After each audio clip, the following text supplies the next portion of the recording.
নিজের খরচা চালাতে সক্ষম না হন তাহলে স্বামীর দায়িত্ব তার সামাজিক অবস্থা অনুযায়ী ভরণ পোষণ দেওয়া। এই অধিকার শুধু গৃহস্থ বিচ্ছেদের পর নয়, কিন্তু সঙ্গে থাকলেও বা আলাদা থাকলেও দাবি করা যায়। সাহায্য, এবার আমরা জানবো সাহায্য আপনারা কিভাবে কোথায় পেতে পারেন। যদি আপনার সঙ্গে বা আশেপাশে কারোর সঙ্গে এমন কিছু হচ্ছে তাহলে এই উপায়গুলো নিতে পারেন। হেল্পলাইন নাম্বার আছে, হেল্পলাইন নাম্বারটা হচ্ছে 181 বা 1091-এ ফোন করতে পারেন আপনারা, বা সামনের কোনো পুলিশ স্টেশনে গিয়ে প্রোটেকশন অফিসারের সঙ্গে আপনারা কথা বলতে পারেন। আর কোর্টে ভরণ পোষণের জন্য ধারা 125 সিআরপিসি অনুযায়ী আবেদন করতে পারেন আপনারা। নিষ্কর্ষতে এটাই বলবো যে ঘর কিন্তু এরকম একটা জায়গা যেখানে আপনি সুরক্ষিত মনে করেন।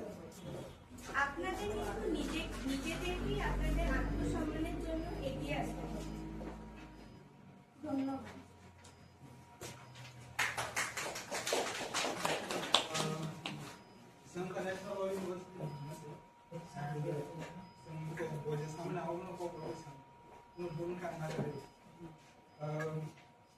তোমার ফাইনাল এর কারণে কয়েকটা নামনাম ইস্যু আবার লুই দङ সিউই দङ তখন जों শিক্ষকই নামনাম লুই সিউই দङ তে অনেক বড় বড় আজ जों জানো সুখ খাই যেমন সায়াবই not only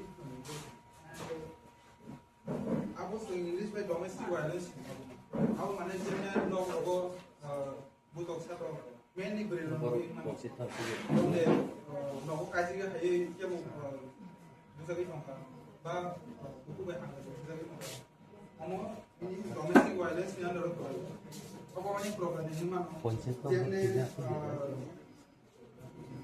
무사기 만 তাই ছাত্ররা তাই 국부에 뭐 하면 서로 অনেকটা ওয়ার্ড অন্য 젠틀하게 들어. 그런데 너가 라고 부자기야 어디지네. 그런데 서로 나가게 앞으로 가자기 좀 তাই 그런데 박사 시가로 또 까지기 탕마우도 볼담 가자 몸이 뭐라고 사도도 자기다 가디 어떤 걸로 가지고 거라요. 어버 암대 사마야 어버 비아이니 거라요. 어버 가지 안 가고 domestic violence 난다고 거라네. তাই 어버분 খাবে ধরো ডোমেস্টিক ভায়োলেন্স একদম আপনি আন্ডারো কোন ইনভারি কমপ্লেইন্ট খাইমানে কমপ্লেইন্ট খাইমা উলো অব এবানো ফোন কল খাইমানো ওর নাম্বার রিজার্ভ দङ ইনি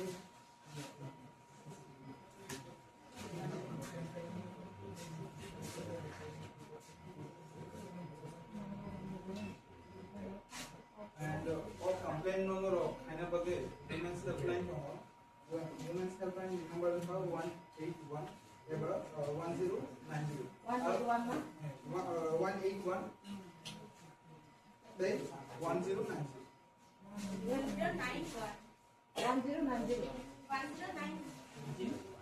181 है और 1090 so आरो भाइनो कंप्लेंट है एबार आरो मुया गय नियरेस्ट गानि पुलिस स्टेशन थांगो कंप्लेंट खाइमानियो अबा ओआ केस यादो जस्ट पुलिस थाव थागा गबरता गाबो बुजिरि ए कोरनि याखै बिनि केस फाइल अदरवाइज नरो आनि खाया गय नर सुनो खाइमानो सुनो मता खाइमान अबो बसाना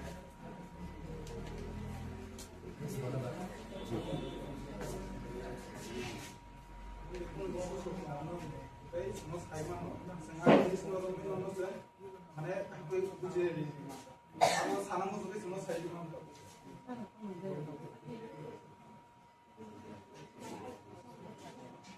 তাই एक्चुअली जोंहा फ्री लिगल एड जोंनि कलेजाव गासै सरबै माने फ्रियाव जों लिगल सार्भिसेस कुनु रां नाङा आरो जेनेरल केबो उकिलनाव थांगा रां नाङा बक्स साना बायजेना डक्टर नाव थांगा रां नाङा donde final bisa so amti na है सिनो रो सिन कॉलेज में हमने फ्री लीगल एड और सिनो लीगल एड को बोर सुनो गाइड करे नहीं सिन मेन जे इश्यूज नि तो मार्जिन सुनो रिजॉल्व काबू नॉर नि कुन इश्यूज तो ना करे सिनो Saima Na sini main issue, sini main fokus na naman din ka, sini naman domestic violence. Logo, aja go kung pang issue ng hanggang sa side mo.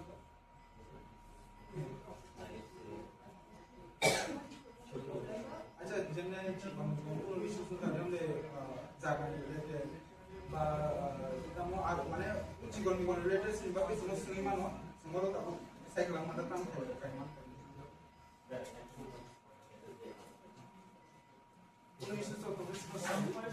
Saya senang semua tahu tu, dia pun nama kaya lah. Kita thang dia pasal tengah ni pun, dah mau senang kaya.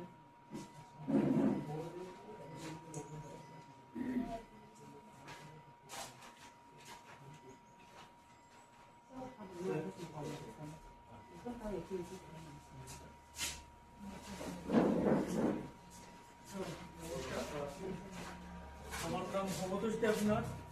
কোর্টের যে আইন সেবা আছে নাম শুনছেন তো, legal service, এটার সঙ্গে আমি যুক্ত আছি। এটা সূত্রে আপনাদের সঙ্গে দেখা করার, প্রবলেম ডিসকাশন করার সুযোগ সুবিধা হয়। আপনি কি প্রশ্নটা কি করতে? যে কোনো কাজ করে এফিডেভিট লাগে না, বার্থ সার্টিফিকেট করতে গেলে সবাই এফিডেভিট করতে লাগে। যদি কোর্টে গেলে মানে ফাইন লাগে 500 বা 600 দেখুন। আমরা তো জানি না গ্যাসের রাজ্যে গেলে মানে তারা কয়ে দেয় যে 500 একটু কয়ে দেয় একটা না একটা, এটা মানে কেন সংশোধন হবে এটা। মানে আপনাকে এফিডেভিটটা সম্পর্কে জানতে সে কি করবো, লেখা আছে কাগজে। কাগজের লেখাটা যে আছে, লেখাটা তো আমিও লিখতে পারি বা সেও লিখতে পারে।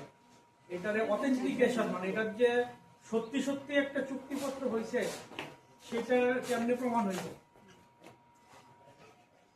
সেটার জন্য কোর্টে যে নোটারি অফিসার থাকে ওনার খাতাতে দুই পক্ষ সই দিতে হয়। আর এটা বিশেষ করে যখন আইন সহায়তা আমরা কিভাবে পেতে পারি একদম ফ্রি অফ কস্ট। আমাদের যখন কারোর শরীর অসুস্থ আমরা ডাক্তারের কাছে যাই, ঠিক আছে, তো আমরা যখন আইনি সহায়তা নিতে চাই তখন আমরা ভয় পেলে হবে। এরকম তো না যে পয়সা দিলে আইনি সহায়তা পেতে পারবো না, পয়সা যদি থাকে তাহলে আমি আইনি সহায়তা পেতে পারবো না, এরকম কোনো গ্রাউন্ড আছে? আমাদের দাদা অনেকখানি বলল সংবিধানের কথা। সংবিধানে এই অধিকারটা আমাদের দিয়েছে যে যাতে ফ্রিতে আমরা যারা একদম নিঃস্ব অর্থাৎ যারা সহায় সম্বলহীন, যাদের আমাদের টাকা খরচা করার ক্ষমতা নেই, তারা কি আমরা সহায়তা পাবো না, আইনি সহায়তা পাবো না? অবশ্যই পাবো। তাদের জন্য সংবিধানের প্রদত্ত একটি আইন তৈরি হয়েছে যেটা লিগ্যাল এইড সার্ভিস অ্যাক্ট। এই আইনের দরুনে কিন্তু কিছু বডিজ তৈরি করা হয়েছে এবং এই বডিজটা কি করবে, আপনাদের যারা আইনি বিষয়ে কোনো সমস্যা থাকে সেই বিষয়গুলো আলোচনা করবে। এবার মহিলাদের মোস্টলি কি সমস্যা একটু জানবো, বাড়ি ঘরে কি সমস্যা? ধরুন আপনার বিয়ে হয়েছে, ঠিক আছে, বিয়ে হয়েছে, এখন হাজবেন্ডের সাথে ঝগড়া হয়েছে, আপনি কই যাবেন? আপনি কি বাড়িতে বই থাকবেন? নিশ্চয়ই আপনি কোর্টে যাবেন। তো তখন আপনার কাছে ধরুন এখন টাকা পয়সা নাই, তখন কি আপনি কেস করতেন না, কেস ফাইলিং করতেন না? আপনি কি এই অত্যাচার সহ্য করবেন? তাহলে আপনাদের সংবিধান কি এটা মান্যতা দিব? আপনার তো অধিকার আছে, ঠিক না, যেটা দাদা করলো যে সবার সমান অধিকার, ঠিক আছে, আমাদের সংবিধানে তো এই অধিকারগুলো দিয়েছে। আমি যদি একটু আগের কথা বলি, যখন আমরা স্বাধীন তো হয়েছি আমরা ভারত, কোন সময় স্বাধীন হয়েছিল? 1949 সালে। এবার স্বাধীন হওয়ার পর আমাদের দেশের যে একটা সিস্টেমে চালনা করা তো খুব দরকার। আমাদের সবাই স্টেট বলো একবার সেন্ট্রাল বলো সব এখন সিস্টেমে চলা তো দরকার। তখন কি হয়েছিল, ডক্টর ভীমরাও রামজি আম্বেদকর এরকম একটি নিয়ম তৈরি করেছিল, একটা সংবিধান তৈরি করেছিল, যেই সংবিধানটার মধ্যে অধিকার আছে, কর্তব্য আছে। এবার অধিকার থাকলে তো হইতো না, কিছু কর্তব্য থাকতে আপনারা। এবার আপনি রাস্তাটা যাইতেছেন, নোংরা করলেন জায়গা, এটা তো আপনার কিছু নৈতিক কর্তব্য আছে, এইগুলো সংবিধানের মধ্যে আছে, ঠিক আছে। এবার আরেকটা কি হইলো, যেমন সরকার, দাদা বলছে সরকারটা কিভাবে চলবো, সরকারে আপনারা কি ভোট দিয়ে সে নির্বাচন করছে, আপনারা সবাই তো ভোট দিছে, ঠিক না। এবার সরকারে ভালোভাবে কাজ করলো না, 5 বছর পরে আবার ভোট দিয়ে সেটা কি করতে পারবে, অন্য একটা সরকার নির্বাচন করতে পারবে।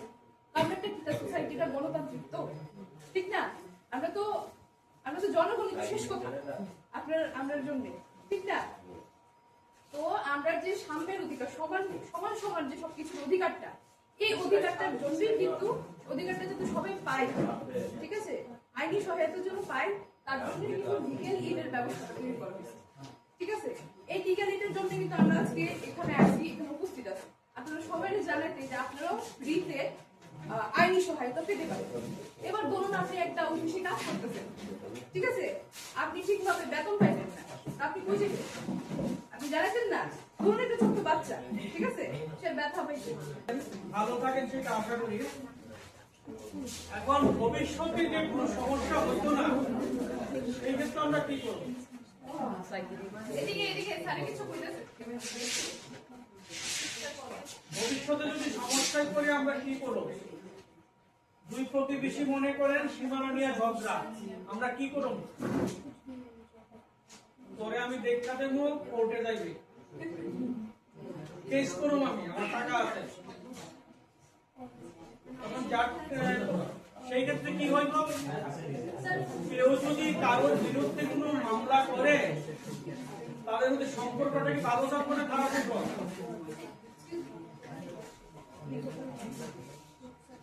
সম্পর্কটা কি হইব? দুই পক্ষের যদি বিবাদ হয়, সম্পর্ক ভালো থাকবো? কে একজন মামলা করলো কারোর বিরুদ্ধে, দুটো পক্ষ কি জিততে পারবে? নিশ্চয়ই না। এক পক্ষ জিতবে, এক পক্ষ হারবে। সেই ক্ষেত্রে দুই এটা প্রতিবেশী হোক, আত্মীয় স্বজন হোক, দূরত্বটা আরো বাইরে দেবো না। সেখানে যদি আমরা অনেক সময় দেখি কি ঘরোয়া সমস্যা, পারিবারিক সমস্যা, এলাকার যে মাতব্বর আছে, অভিভাবক আছে, তাদের সামনে উপস্থাপন করি মীমাংসা করার জন্য, নাকি কি করি আমরা? এই করি তো। বয়স্ক যারা অভিভাবক আছে, গার্জেন আছে, তুমি কষ্ট করে আগরতলাতে আয়ো, এখানে ল কলেজ আছে, উকিল বাবুর আছে, তোমার বিনা পয়সা করে দেব। আপনাদের অনেকে ত্রিপুরা বাইরে কর্মসূত্রে যায়, দিল্লিতে, কলকাতাতে, বিহার, সাউথ ইন্ডিয়া, চেন্নাই ফেন্নাই যায়, ওইখানে গেছে একটা সমস্যা করতে পারে, নাকি করতো না? তখন সে কি করবো? তখন যদি আপনাকে ফোনে কথা কয়, আপনি বলবেন আগরতলা আয়ো, এখানে মাগনা উকিল আছে, পয়সা করে রাখতো না। সম্ভব হইব? সে আইব কেমনে? আমরা ভারতবর্ষের নাগরিক, এই যে আইন সেবাটা আছে, এটা সারা ভারতবর্ষের জন্য। আমরা সবাই জানি আইনি ব্যবস্থাকে টিকিয়ে রাখার জন্য আমাদের আদালত ব্যবস্থা আছে, সবার উপরে কি আছে? সুপ্রিম কোর্ট আছে, জানি আমরা। সুপ্রিম কোর্টে আছে ন্যাশনাল লিগ্যাল সার্ভিসেস অথরিটি, জাতীয় আইন সেবা কর্তৃপক্ষ। তারপর কি আছে? ভারতবর্ষে অনেকগুলি রাজ্য আছে, এদিকে ত্রিপুরা আছে, মেঘালয় আছে, আসাম আছে, পশ্চিমবঙ্গ আছে, দিল্লি আছে। ভারতের প্রতিটি রাজ্যে আছে রাজ্য আইন সেবা কর্তৃপক্ষ। রাজ্যের মধ্যে কি আছে? জেলা আছে, ডিস্ট্রিক্ট। আমরা কোথায় আছি? পশ্চিম ত্রিপুরা জেলায়। আমাদের ত্রিপুরা রাজ্যে আরো 7টা যে টোটাল 8টা জেলা আছে। আর কি কি আছে? ধলাই আছে, দক্ষিণ ত্রিপুরা আছে, গুমতি আছে, সিপাহীজলা আছে, কোয়াই আছে, ঊনকোটি আছে। এই প্রত্যেকটি জেলাতেও ঠিক সেই রকম লিগ্যাল সার্ভিসের অফিস আছে। তারপর কি আছে? আমরা পশ্চিম ত্রিপুরা জেলাতে মহকুমা আছে, সাব ডিভিশন। আমরা কোন সাব ডিভিশনে আছি এখন? আমরা এসডিএম অফিস কোনখানে? মোহনপুরে আছে। এখন আপনার একটা রেশন কার্ডের নাম পিটিশন জমা দিতে এবং মোহনপুর এসডিএম এ আপনি দরখাস্ত লিখতে পারেন না, কি করবেন?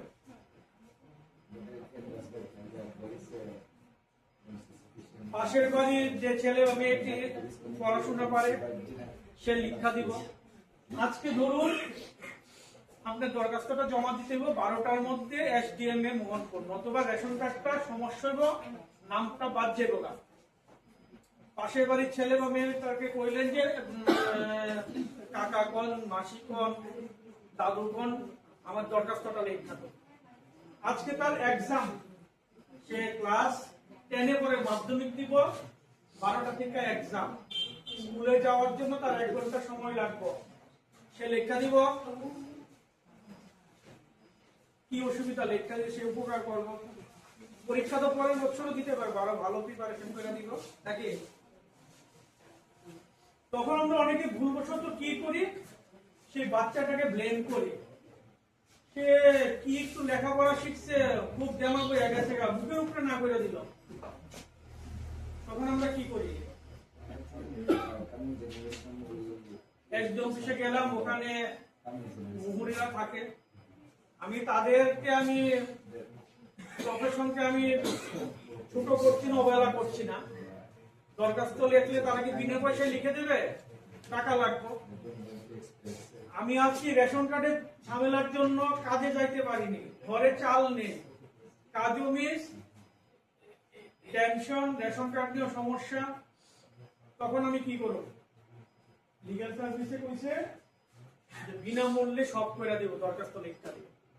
তখন আপনি কি মোহনপুর থেকে আগরতলা কোর্ট চত্বরে আসবেন বা ল কলেজে আইবেন, আয়া করবেন যে আপনারা তো কাছে বিনামূল্যে আমার দরখাস্ত লিখা দেন, এটা করবেন?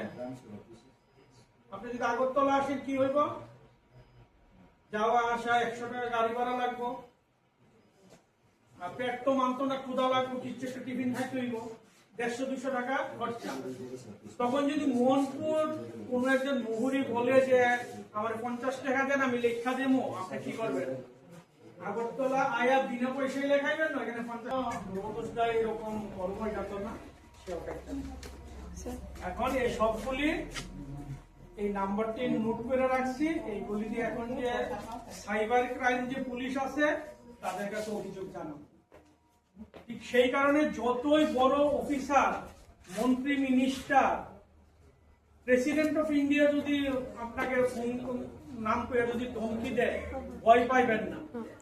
এটা ইনস্ট্যান্টলি পুলিশকে জানাইবেন, লিগ্যাল সার্ভিসে জানাইবেন, কাছে যারা আছে তাদেরকে জানাইবেন, আর উল্টাপাল্টা রেসপন্স করবেন।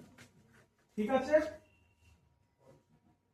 আচ্ছা, আজকে যদি এটা হইতো, স্বাস্থ্য শিবির হইতো, তাহলে কি থাকতো? ডাক্তার বাবুরা থাকতো, আপনাদের সমস্যা করতেন, ওষুধ দিত। যদি একটা কম্পিটিশন হইতো, কি হইতো? পার্টিসিপেট করলেন এটা। আজকে যারা এটা পাইছে না, তারা এই সুযোগটা হয়তো নি পাইল না। আজকে যে আলোচনা বলি হয়েছে, এই সুযোগ কি বাকিরা পাইব নি? এখন যে যাই না গেছেন, আপনার পাশের বাড়ি কেউ যদি আপনাকে কইবেন না, আমি কইতাম না, কি করবে? কইবেন তো? এই কোয়া থেকে টাকা খরচ হইব, সময় নষ্ট হইব, কি হইব? এইরকম করে আপনাদের থেকে বাকিরা জানবো, বাকিদের থেকে জানবো, এইভাবে সারা এলাকা, সারা রাজ্যে, সারা দেশের মানুষই কিন্তু জানতে পারবে। আর যেটা কইছিলাম যে আমার ত্রিপুরা রাজ্যে যারা আছে তাদেরকে করবেন নির্দ্বিধায়, তাদের আশেপাশে যেখানে আদালত আছে সেখানে গিয়া লিগ্যাল সার্ভিসের অফিস আছে, ওইখানে যোগাযোগ করবে। আমাদের যখন সারা দেশ, সারা বিশ্ব করোনাতে এফেক্টেড আসলো, কোভিড, তখন আমাদের লিগ্যাল সার্ভিস থ্রুতে অনেকের বাইরে অনেকের সঙ্গে যোগাযোগ করা হয়েছে, তাদেরকে ত্রিপুরাতে আনার ব্যবস্থা করা হয়েছে। কিছুদিন আগে, মাস 2 আগে লিগ্যাল সার্ভিসের মাধ্যমে কলকাতার একটা জেল থেকে চিঠি আইছে আগরতলা লিগ্যাল সার্ভিসের অফিসে। ত্রিপুরার একটা ছেলে ওইখানে জেলে আটকানো আছে, আর তার বাড়ির মানুষ জিরানিয়া সাইডে, কোথায় বাড়ি এটা লিগ্যাল এইডের দাবি খবরের জন্য সে কইতে পারবো, আমি চাইলে পরবর্তী ডিটেইলসটা দিয়ে দেব। বাড়ির মানুষ জানে সে নিখোঁজ। ঠিক আছে? কিন্তু সে কোন একটা অভিযোগে কলকাতাতে জেলে বন্দী আছে। সে বাড়ির খোঁজ কিভাবে পাইছে? জেলের মধ্যেও লিগ্যাল এইডের ক্লিনিক আছে, লিগ্যাল পরিষেবা আছে। ওইখান থেকে ত্রিপুরাতে ফোন করছে, ত্রিপুরা থেকে তার যোগাযোগ করছে, এইগুলা তাদের এখানে আনা হচ্ছে। আমাদের চলার পথে প্রত্যেকটা জায়গায় আমরা লিগ্যাল সার্ভিসের সহায়তা পাবো। হসপিটালে যাইতেছেন, জিবি হাসপাতালে কোন একটা সমস্যায় পড়ছেন, বুঝতেছেন না কিচ্ছু, বুঝবেন আইন সেবার অফিসটা কোনখানে আছে জিবিতে। তখন এখানে যোগাযোগ করবেন। আর এখানে যে ল ইনস্টিটিউশন নাম্বারটা আছে সেটাতে তো যোগাযোগ করবেন। পাশাপাশি সারা ভারতবর্ষে যেখানেই থাকুন না কেন 15-100 মনে থাকবো নি, লিখতে হলে 15-100 15100 এই নম্বরে যে কোনো ফোন থেকে ফোন করলে আপনার সঙ্গে কথা কয়ে আপনার সমস্যাটা সমাধানের চেষ্টা করবেন এবং আপনাকে গাইডেন্স দিব কোথায় গাইডেন্স। কোথাও যদি আগুন লাগে কে আইব? ফায়ার সার্ভিস আইব তো নাকি অ্যাম্বুলেন্স আইব? অ্যাম্বুলেন্স আইব যদি কেউ আহত হয়। কোথাও বন্যা হয়েছে, এখানে লোকজন আটকানো আছে, কে আইব? এসডিএম অফিসে ডাইজেস্টারের টিম আইব। এখন দেখা গেল জলে প্লাবিত হয়ে রয়েছে, আইসিআর মানুষকে খুঁজে পাইতেছে না, আপনারা এখানে অপেক্ষা করতেছেন কখন উদ্ধার করবে। তারা ভুল রাস্তা অন্য দিকে গেছে, তখন কি করবে? বা ফায়ার সার্ভিস দেখা যাচ্ছে আয়া করছে না, আরো লাগবে, কোন কমিউনিকেশন গ্যাপ হইতেছে। তখন লিগ্যাল সার্ভিস আছে, লিগ্যাল সার্ভিসে যোগাযোগ করে ওই হেল্পটাকে আরো নিতে পারবে। অর্থাৎ আমাদের